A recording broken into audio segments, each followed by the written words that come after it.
이제 지난 시간 사무엘을 낳고 성전에 드린 한나의 이야기에 이어서 말씀을 전합니다. 한나가 그 사무엘을 성전에 바치고 난 이후에 축복을 또 받습니다. 어떤 축복을 받냐면요, 성경에는 이렇게 기록되어 있습니다. 여호와께서 한나를 돌보시고, 할렐루야, 한나를 돌보시고. 그래서 어떻게 돌보셨는가가 나오는데 아이를 5명이나 더 놓습니다. 그래서 세 아들과 두 딸을 주십니다. 사무엘 이후에도. 그리고 사무엘은 성전에서 자라갈 때 하나님 앞에도 사랑을 받고 사람들 앞에서도 사랑을 받는, 마치 예수님이 자라는 그 과정을 그대로 미리 설명한 듯이 그렇게 축복을 받으면서 사무엘이 자랍니다. 반면에 엘리의 아들들은 죄를 짓습니다. 심지어 엘리가 야단을 치는데도 야단조차 듣지 않습니다. 그리고 엘리는 한마디 하고 더 이상 야단을 칠 생각도 안 하고 그냥 넘겨버립니다. 이런 일들 속에 사무엘과 엘리의 집안이 계속 비교되면서 구체적인 일들이 진행이 되고 있죠. 하나님의 사람이 갑자기 엘리에게 나타납니다. 이제 잘못을 지적하고 심판하기 위해서 하나님이 보내신 거죠. 어떤 잘못을 지적하냐면 이 하나님의 사람이 엘리에게 말합니다. 첫 번째, 하나님께 드릴 예물을 도적지 된다. 하나님 앞에 드릴 제물을 온전하게 드리지 못했다. 그러면서 지적합니다. 두 번째는 아들들의 죄악을 보면서도 꾸짖지 아니한다. 왜 한마디 하고 넘기느냐. 그 죄악을 회개하도록 만들고 하나님 앞에 다시는 그런 죄를 짓지 않도록 했어야 되는데 왜 아들들의 죄를 방치하느냐. 이 두 가지의 정죄를 받고요. 이제 그 죄에 대한 징벌을 우리 하나님의 사람이 말합니다. 두 가지 징벌을 얘기하는데요. 하나는 이 집의 모든 노인들은 죽게 될 것이다. 두 번째, 젊은이들은 빨리 죽게 될 것이다. 그래서 두 아들이 있었죠. 그 두 아들이 죽게 될 것이다 라고 심판을 예언합니다. 실제로 이 심판이 다음 주에 다 어떻게 이루어지는지를 우리가 말하게 될 것입니다. 저는 여기에서 사사기 마지막 장면을 다시 꺼내고 싶습니다. 사사기의 마지막 장면에 어떤 구절로 끝냈다고 했는지 기억나십니까? 그들이 왕이 없으므로 자기의 소견대로 행하였더라. 그러니까 사사기에서 그렇게 수많은 죄와 타락이 있었는데 그 죄와 타락의 문제의 본질을 하나님께서 그렇게 분석하고 끝내시는 거죠. 왕이 없기 때문입니다. 왕이 없기 때문이다. 그런데 제가 지난 시간에 말씀드리면서 이 왕이 어떤 왕이라고 했죠? 백성들의 죄악에 대해서 회개를 촉구하고 하나님 앞에 백성들을 온전하게 이끌어가는, 인도하는 왕이라고 그랬죠? 그런데 그런 왕이 안 되었기 때문에 지금 엘리가 심판을 받는 거예요. 제사장이자 사사였습니다. 왕의 역할을 대신하여서 하나님 앞에 이 백성들을 이끌어가야 되는데 그 역할을 망각한 거죠. 그래서 이 심판을 지금 받게 된 것입니다. 한편에서는 엘리 제사장이 그 사명을 망각하고 이제 내려가고, 한편에서는 이 어린 사무엘이 하나님 앞에 세워져 가는 이런 반전의 이야기들이 동시에 펼쳐지고 있는 거죠. 그리고 실제로 이제 장면이 전환되면서 엘리와 사무엘이 함께 만나서 어떻게 또 비교되는지가 드러납니다. 90대의 엘리와 10대의 어린 사무엘이 함께 지내는 한 공간 안에서 일이 벌어지는 거죠. 둘이 잠을 따로 잤겠죠? 다른 방에서. 그때 어떤 일이 벌어집니다. 우리 1절의 말씀을 한번 먼저 읽겠습니다. 시작. 아이 사무엘이 엘리 앞에서 여호와를 섬길 때에는 여호와의 말씀이 희귀하여 이상이 흔히 보이지 않았더라. 그러니까 엘리 제사장이 영육간에 어두웠어요. 실제로 육도 노하고 쇠하여져서 눈이 보이지 않았다고 했습니다. 90세니까 거의 100세가 되네. 98세 정도 됐으니까. 근데 영적으로도 이미 어두워진 거예요. 아들의 죄를 보고도 한 소리하고 넘겨버리는 그런, 정말 무뎌질 때는 무뎌진 영성을 그대로 지금 드러내고 있는 거겠죠. 그러니까 지금 그 당시 제단 위에 하나님이 그 엘리의 영적인 상태를 보고 더 계시를 주시지 않았다. 여기서 말하는 계시는 말씀하시지 않았다라는 겁니다.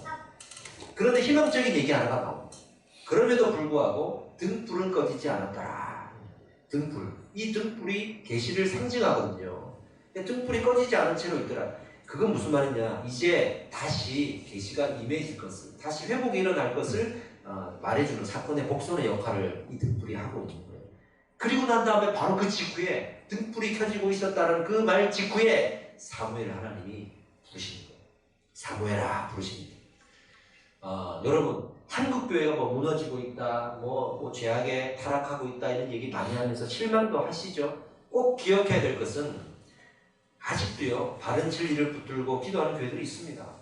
저희도 그런 교회가 되기를 소망합니다. 아멘. 그래서 항상 무너지는 교회가 있으면 세워지는 교회가 있습니다. 죄악이 드러날 때 선도 드러나게 됩니다. 이럴 때일수록 정신 똑바로 차리고 우리가 진리 안에 서 있도록 노력해야지 그렇게 실망하고 좌절하고 낭망하고 낙심하고 있을 때가 아닙니다.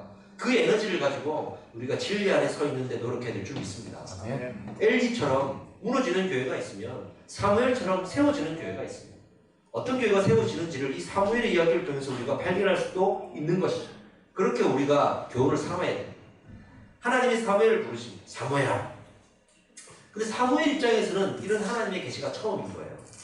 처음으로 하나님이 자신을 부르는 거예요. 그러니까 하나님이 부르는 줄 모르는 거지. 모르는 거지. 여러분 처음 은혜 받을 때 기억나십니까? 은혜를 받았는데 이게 은혜를 받은 건지, 마음에 그냥 감동이 있는 건지, 또는 어떤 일이 벌어져가지고 하나님이 역사하셨는데 우연히 이렇게 된 건지 우리가 참 분별하기가 힘들 때 생각나지 않으세요? 지금 사무엘이 딱 그 상태예요.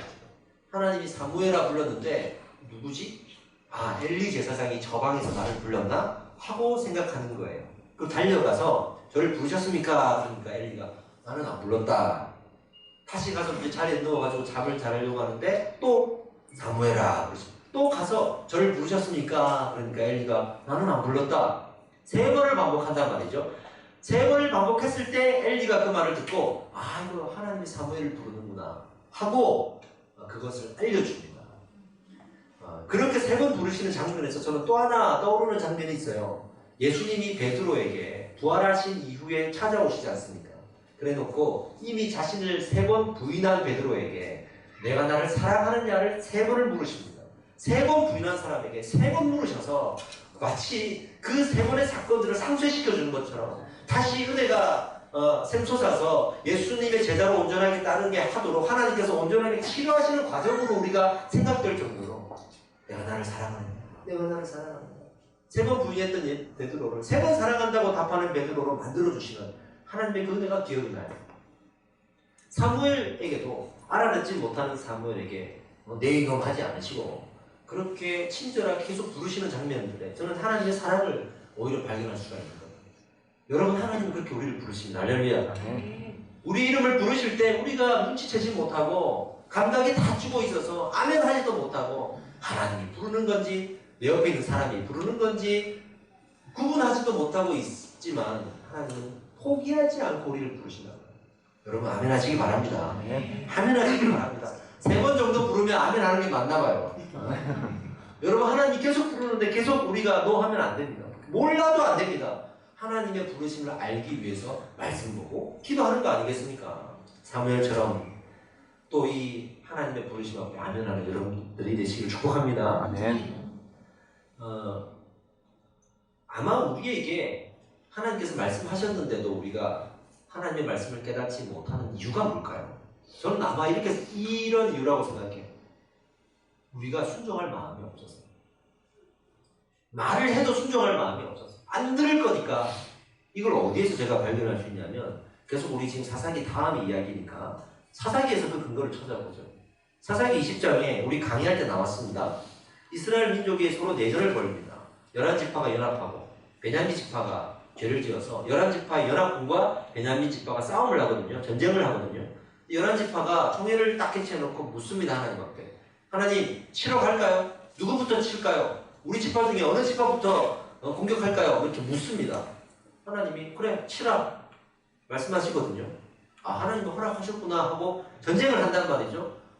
3번을 전쟁해가지고 2번은 졌다가 마지막에 이기고 베냐민 지파를 아주 싹쓸이 그냥 다 죽여버리잖아요. 여자도 뭐 가축도 다 죽여버리잖아요. 그 나중에 후회가 되는 거지. 다 죽이고 나니까 후회가 되는 거지. 아이고 큰일 나다.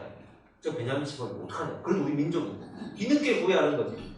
그때 하나님을 탓을 하는 거예요. 하나님이 우리 허락해줘가지고 우리 이거 다 싸우고 죽이고 한 거 아닙니까? 하나님 탓하는 거예요. 근데 하나님께서는요 허락하지 않으셨어요. 허락하지 않으셨어요. 하나님의 허락은 두 가지 종류가 있습니다. 하나는 하나님이 온전하게 원하셔서 허락하는 게 있고, 하나는 말을 해도 안 들을 거야. 그래서 알아서 하라고 하실 때가 있습니다. 어차피 말해도 안 들을 거야. 알아서 해라. 그거를 교리적으로 내어버려 두심의 심판이라고 해요. 이게 어디 나오냐? 로마서 1장에 나옵니다. 로마서 1장 24절입니다. 그러므로 하나님께서 그들을 마음의 정욕대로 더러움에 내버려 주사 그들의 몸을 서로 욕되게 하셨습니다. 그러니까 죄를 짓는데 하나님께서 짓지 마, 이건 죄야, 이러면 안 돼 라고 말씀하셔도 안 듣는단 말이에요. 내버려 두는 거예요. 내버려 두는 거예요. 서로 부끄러움을 당하게 하신단 말이에요. 하나님의 이 허락하심을 우리 온전하게 깨달을 필요가 있습니다. 우리는 하나님께 허락을 받아야 돼요. 마치 하나님 좀 합니다. 하나님 하지 말라고 이제 할 건데 그래도 말은 해야 될 것 같아서 합니다. 이러면서 하나님께서 하지 말라고 그래도 어차피 안 할 거를 계속 말만 하는 거예요. 얘기했습니다. 하나님 허락하시는 걸로 잘 알겠습니다. 이렇게 우리가 생각하고 기도할 때가 얼마나 많아요. 어차피 기도할 때 답은 정해져 있어. 할 거야. 나는 이거 벌써 손을 다 넣어놨어. 다 써놨어. 도장 다 찍어놨어. 나 하나님 앞에 가서 해도 되겠습니까? 이렇게 말하는 우리의 모습들이 지금 이 이스라엘의 모습인 거죠. 이 모습인 거죠. 우리의 신앙을 돌아봅시다. 근데 사무엘의 반응을 주는 엘리가 사무엘에게 이건 하나님이 부르신 거다 하면서 어떻게 답변하라고 말해주냐면 이렇게 말합니다. 여호와여 말씀하옵소서. 주의 종이 듣겠나이다. 이렇게 말하라. 엘리가 지금은 이렇게 무뎌져 있고 어두워져 있지만 과거에는 하나님의 계시를 받았던 사람이거든요. 그러니까 아는 거예요. 가르쳐 이렇게 얘기하라.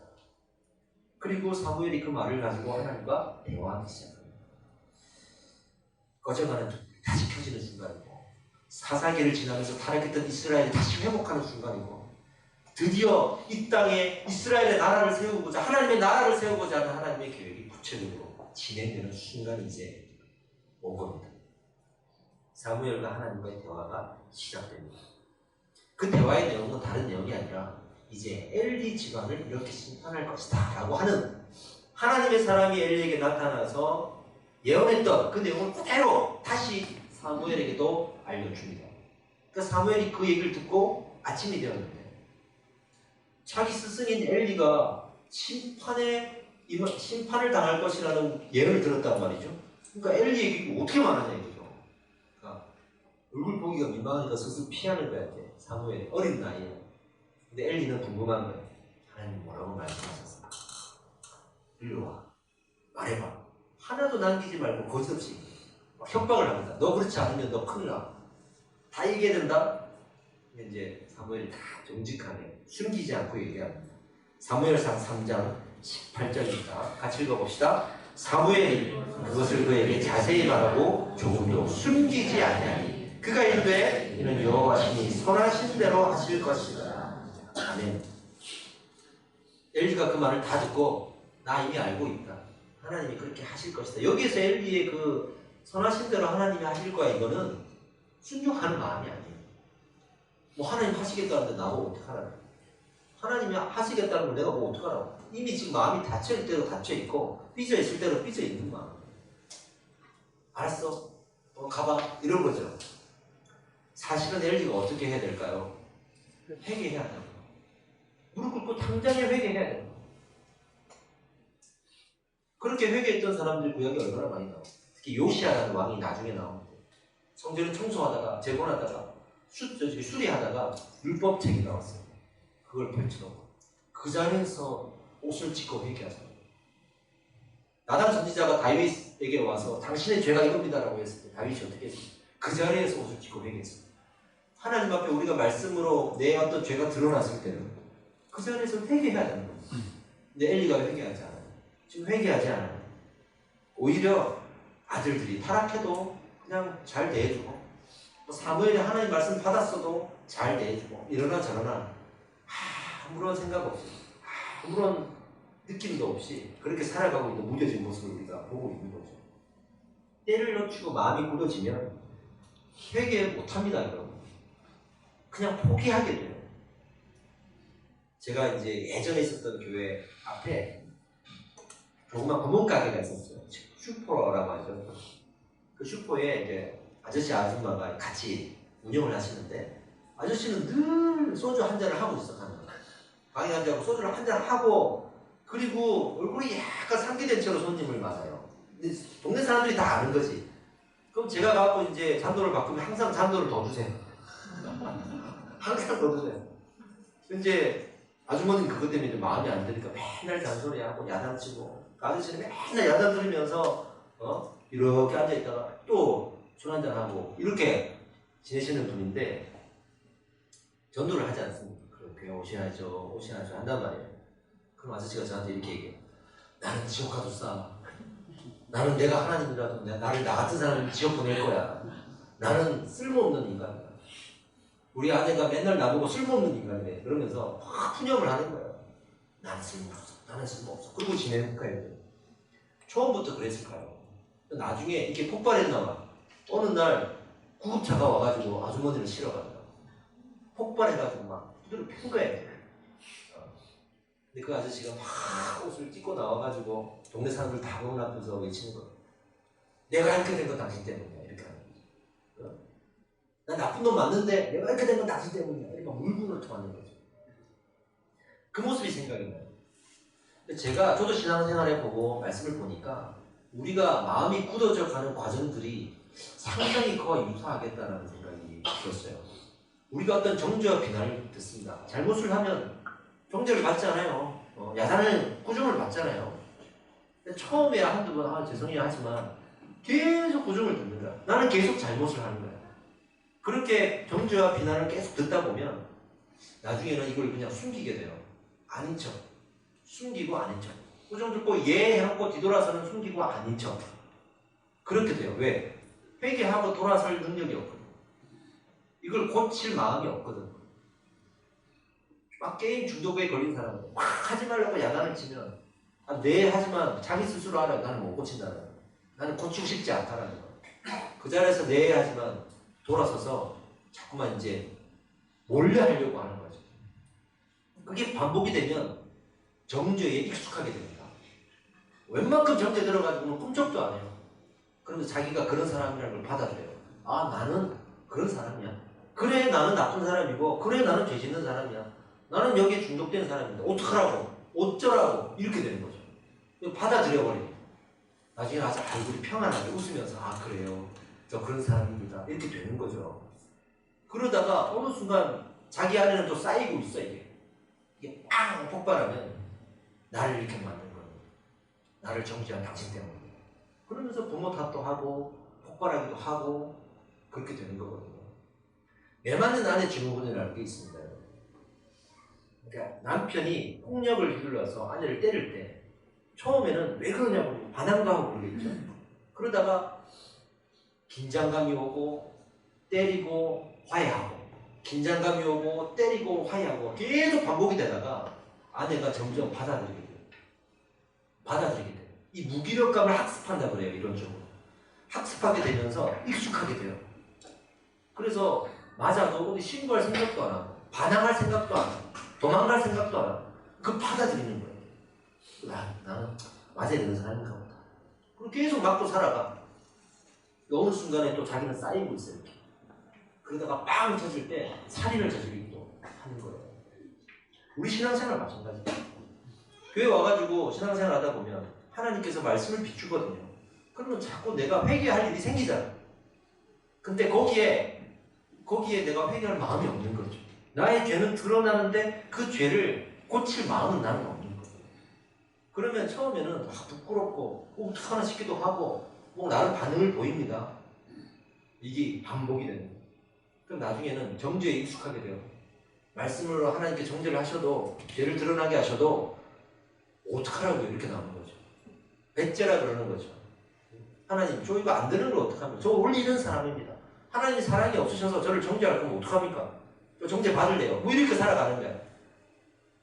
나중에는 뭐 지옥 간다 이것도 어떤 감각이 없어져요. 지옥 가면 가지 뭐. 이렇게 되는 거야.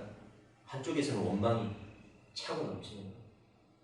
그러다가 빵 터지면 하나님 탓하고 신앙을 버리게 돼요.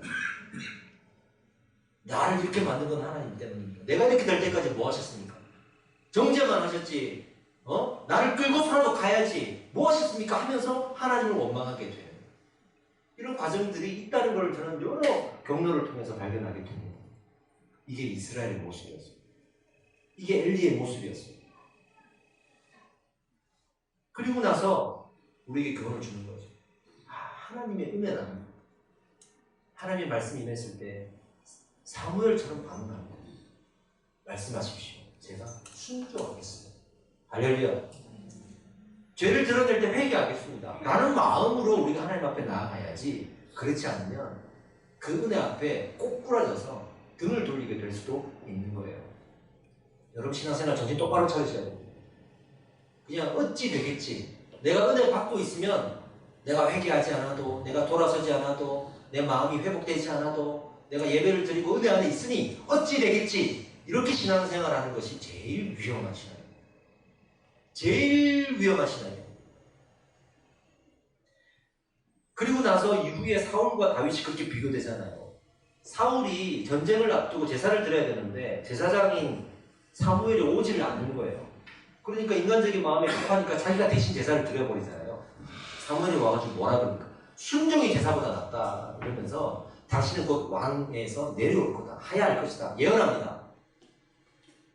사울은 끝까지 변명을 해요. 당신이 오지 않아서 그렇다. 저 적군들 지금 밀려오는 거 안 보이냐? 다윗 보십시오. 나단 선지자가 가서 당신이 이런 죄를 졌습니다 했을 때 무릎 꿇고 회개하고 베개에 늘 인물로 베개가 적시워질 정도로 그렇게 자기가 회개하면서 하루하루 보내는 이 모습들이 대조가 되는 거죠. 하나님은 우리 죄를 모르십니다. 우리 죄를 싫어하십니다. 그러나 회개함을 원하십니다. 돌아서기를 원하십니다. 할렐루야. 그랬던 사무엘, 그 사무엘의 반응을 기억하십시오. 내가 듣겠습니다. 그리고 사무엘이 축복을 받습니다. 3장 19절에 놀라운 축복을 받습니다. 한번 읽어봅시다. 사무엘이 자라매 여호와께서 그와 함께 계셔서 그의 말이 하나도 땅에 떨어지지 않게 하시니. 여러분 성경에서 말하는 축복 중에 가장 큰 축복이 무엇이겠습니까? 저는 두 가지가 있다고 생각하는데 사무엘이 다 받았어요. 하나는 하나님이 동행하시는 축복이에요. 하나님이 동행하셨다는 겁니다.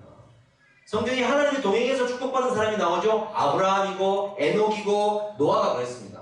분명히 하나님과 동행했다고 나오는데 에녹은요 다른 기록이 안 나와요. 그냥 사는 동안 하나님이 동행했고 승천했다고 나옵니다. 놀라운 은혜를 주셨습니다. 여러분이 하나님과 동행할 수 있으면 얼마나 큰 축복이겠습니까? 다윗도 동행했습니다. 사무엘상하 아무리 찢어봐도 다윗이 하나님과 동행했다는 구절을 찾아볼 수 없지만 시편에 나와요. 다윗의 고백 속에 나옵니다. 하나님이 나를 동행하셨다. 동행하시는 사람에게는 반드시 이 은혜가 있어요. 그게 두 번째 축복인데 하나님의 말씀이 이루어지는 것을 보게 됩니다. 할렐루야. 어떻게 이 말씀이 성취되는지를 보게 됩니다. 이게 성경에서 말하는 가장 큰 축복입니다. 내가 잘되고 못되고를 떠나서 가장 큰 축복이 하나님의 말씀이 이 땅에 어떻게 이루어지는가를 내 눈으로 보는 겁니다. 다윗은 그 소망을 노래하면서 시를 쓰기도 했죠. 시편 119편에 보면 이 다윗의 신앙의 고백이 나오는데 한번 우리 천천히 읽어봅시다. 내 눈을 열어서 주의 율법에서 놀라운 것을 보게 하소서. 나는 땅에서 나그네가 되었사오니 주의 계명들을 숨기지 마소서. 주의 규례를 항상 사모함으로 내 마음이 사모한다. 이렇게 돼 있어요. 여기에서 제가 마음에 딱 꽂히는 구절 하나가 있습니다. 뭐냐면 나는 땅에서 나그네가 되었사오니 내어. 이게 너무 깊이 묵상해요. 여러분 말씀을 붙들고 진리를 붙들고 살다 보면 외로워요. 외로울 때가 참 많아요. 왜냐하면 내가 원하는 것을 내려놔야 될 때가 많아요. 그때 참 외로워요. 다수의 길을 포기하고 거부해야 될 때가 있어요. 다른 사람 다 그렇게 하는데 그래도 나는 이 진리의 길을 갈고 help하지 않을 거야. 될 때 있죠? 사람들에게 그것 때문에 거절을 당하고 거부를 당할 때도 있어요. 너만 예수쟁이야 이러면서 손가락질 당할 때가 있어요. 마치 나그네가 된 느낌이 들 때가 있어요. 제가 예전에도 한번 예화를 든 적이 있는데 직장 생활하는 어떤 청년이 찾아와요. 회식을 하는데 1차, 2차, 3차 회식을 하죠. 마지막 회식 때는 남자들끼리 모여서 가지 말아야 될 것도 가는 거예요. 너무 심하다 생각이 들어요. 그런 문화를 알고 있으니까 회식에 안 가야겠다. 안 갑니다. 술쟁이가 버려진 선배들이라. 선배들이 다 그렇게 얘기하는 거죠. 너만 교회 다녀. 나도 교회 다녀. 나도 교회에서 뭐 하고, 나도 집사, 나도 뭐고. 그러면서 야단을 치는 거죠. 너같이 말이지. 사회에 나가지고 예수적인 티를 그렇게 내니까 사람들이 사람 때문에 교회를 안 다니는 거야. 같이 어울리고, 같이 이렇게 친해지고, 그렇게 사랑을 나누고 교제하고, 그러면서 하나가 되어야 교회 나오라고 할 때 그 정을 가지고 나오지. 그렇게 회식 가자는데 안 가고 말이야. 술 먹자는데 안 먹고 그래가지고 사람들 하나님을 더 좋아하겠어? 이렇게 쪼우는 거야. 그래서 한 번만 가자. 딱 한 번만 가면은 이제는 다시는 이런 요구 안 할게. 그랬더니 좋다. 그럼 난 딱 한 번만 가겠다. 그냥 가서 놀았어. 1차, 2차. 가지 말아야 돼. 3차까지 갔어. 그리고 주말이 지나고 이제 또 한 주간이 지나가는데 또 회식을 한다는 거야. 그래서 사람들이 가자. 아, 나 한 번 갔으니까 안 간다. 그랬더니 그때서 사람들은 그렇게 얘기해. 너 가짜잖아. 무슨 말입니까? 너 가짜잖아. 너 진짜였으면, 너 진짜 독한 예수쟁이였으면 우리 가자 그래도 안 갔어야지. 왜 갔어? 한 번만 가자고 했잖아요. 그래도 안 갔어야지. 내 주변에 진짜들은 안 가던데? 이렇게 얘기하는 거야. 너는 이미 가짜야. 가자. 너 안 돼. 너는 거절할 수 없어. 그런 입장이 되는 거예요. 제 사촌 형님이 계신데 제가 막 예수 얘기했더니 싫어요. 하지 말고. 예수 얘기하지 말고. 너무 싫어하니까 이제 내가 좀 더 선한 영향력을 가지고 좀 뭔가 도움이 되고 나중에 그랬을 때 다시 예수 얘기를 해야겠다. 안 했어요. 몇 년을 안 했어요. 또 명절에 갔더니 형이 갑자기 저한테 너 왜 요즘에 나한테 예수를 얘기를 안 해? 하지 말라면서. 싫다면서. 그랬더니 그래도 해야지. 그래도 해야지. 싫다고 했잖아. 싫다고 해서 내가 안 한 건데. 야, 내 주변에 진짜들은 내가 싫다고 그래도 하더라. 야, 내가 싫다고 해서 안 하냐? 너 가짜야. 그래서 제가 가짜가 됐어요. 제가. 저는 세상이 이런 거구나를 좀 깨달을 수가 있었어요. 세상은요, 너 왜 이렇게 하냐? 라고 정죄하지만 그렇게 하면 그렇게 했다고 정죄해요. 왜냐하면 진리가 아니기 때문에. 근데 우리는 그렇게 세상을 살아가다 보면 외로울 때가 있어요. 외로워지지 않으려고 하다 보니 오히려 문제가 생긴 거예요. 타협을 하고 치료와 영합하고. 근데 우리가 이 복음을 들고 진리로 살다 그러면 진짜 외로울 때가, 정말 외로울 때가. 저도 어떤 결정을 할 때마다 이 밤늦게 이 목양실에 혼자 막 있고 있으면 정말 외로울 때가 한 번씩 있어요. 하나님, 이게 진리라는 걸 맞는데 너무 외롭습니다. 할 때가 인간적으로 있어요. 근데 그때 내 안에 하나님의 은혜가 없으면 버티지 못합니다. 하나님의 은혜가 있어요. 할렐루야. 네. 오늘 이 시편의 고백을 해보십시오. 나는 땅에서 나그네가 되었어. 성경을 보니까 그게 맞대요. 그렇게 살아가래요. 하나님 나라 그 천국을 본향 삼아 이 땅에서는 나그네로 살아가래요. 잠시 살다가 가는 그런 곳이래요. 이 땅에 보화를 쌓아두지 말고 하늘에 보화를 쌓아두래요. 천하를 놓고도 당장 네 목숨이 없어지면 무슨 소용이 있겠느냐, 이렇게 말씀을 하시더라고요. 다윗을 보니까요, 천하 통일 왕국의 왕위를 얻었지만 그는 하루하루를 나그네와 같이 살아갔어요. 나그네와 같이 살아갔어요.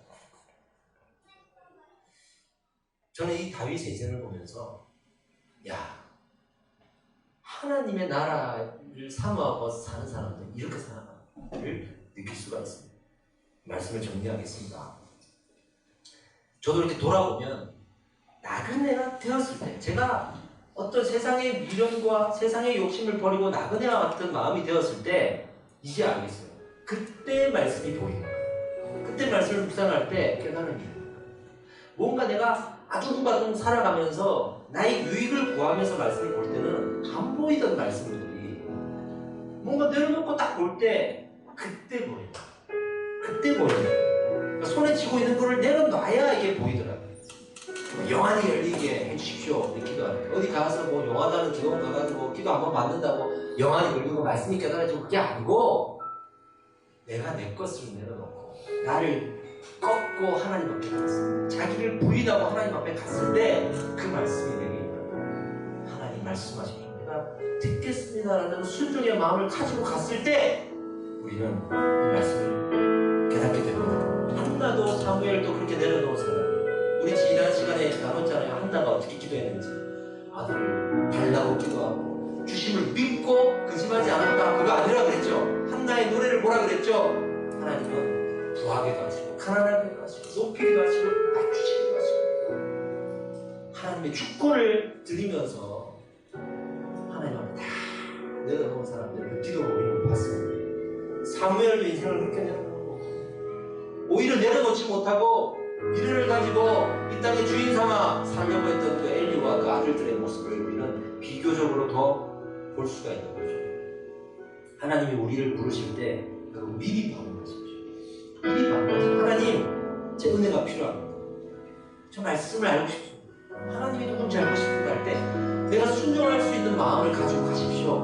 분명히 순종이 제사보다 낫다고 그랬습니다. 그 순종할 수 있는 마음, 내가 말씀을 얻었을 때 그렇게 살겠습니다. 하나님 나의 죄를 드러냈을 때 정말 순종하고 회개하겠습니다. 그런 마음을 가지고 하나님 앞에 나아갈 때 성령이 임하는 거예요. 여호와여 말씀하옵소서 주의 종이 듣겠나이다. 이 말씀을 들고 여러분들이 예수 그리스도의 십자가 앞으로 나아가시길 축복합니다. 기도하겠습니다. 하나님, 주님이 우리에게 말씀하실 때 제가 듣지 못했습니다. 순종할 마음이 없었습니다. 교만했습니다.